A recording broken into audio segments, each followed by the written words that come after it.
Welcome back sa ating channel mga kameta. Today, tatalakayin natin ang isang crucial na topic para sa warehouse kung paano mag-conduct ng warehouse layout assessment. Kahit na sa manufacturing, distribution, o retail ka, ang pag-optimize ng warehouse layout ay key para ma-enhance ang efficiency and reduce your operational costs. Inefficiency sa warehouse operation ay karaniwang issue sa maraming industriya. Limited space, mataas na throughput requirements, at pangangailangan sumunod sa safety standard ang nagpapahirap na panatiliin ang organized and efficient na warehouse. Common challenges dito ay poor inventory management at ineffective use of space. Ang mga issue ito ay nagpapabagal ng buong operation at nagdudulot ng mas mataas na gastos at safety hazard.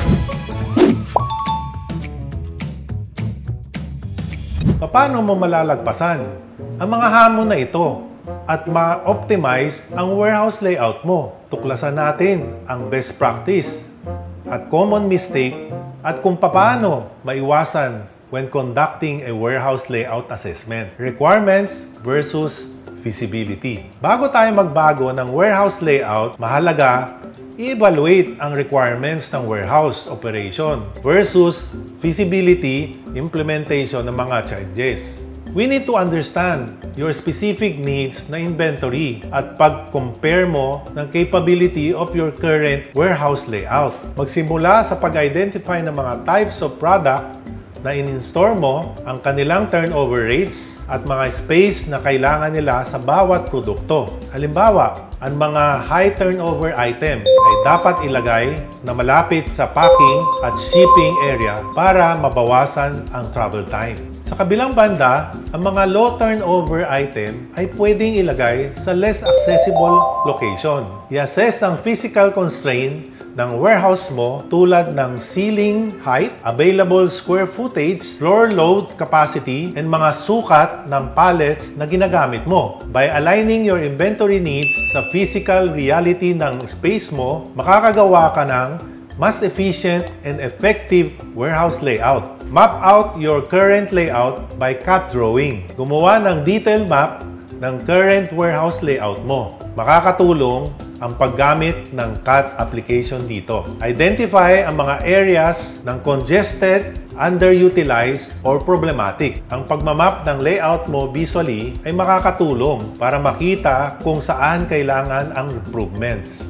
Ang visual map ay nagpapakita ng bottleneck and efficiency. Gumamit ng color-coded map para i-highlight ang high-traffic areas, storage zone, at problem spots. Ito ay makakatulong sa inyo na i-prioritize ang mga area na kailangan ng improvement at redesign. Identify high-traffic areas. I-identify ang high-traffic areas ng warehouse mo. Ito ang mga zone kung saan madalas o nag-i-store ng item ng mga workers. Siguraduhin ang mga area na ito ay madaling ma-access at walang obstruction para malaki ang ma-improve na efficiency. Para ma-manage ang high-traffic area, ma-implement ang wild aisle at clear signage. Gumamit ng floor marking para i-guide ang traffic flow at maiwasan ang congestion.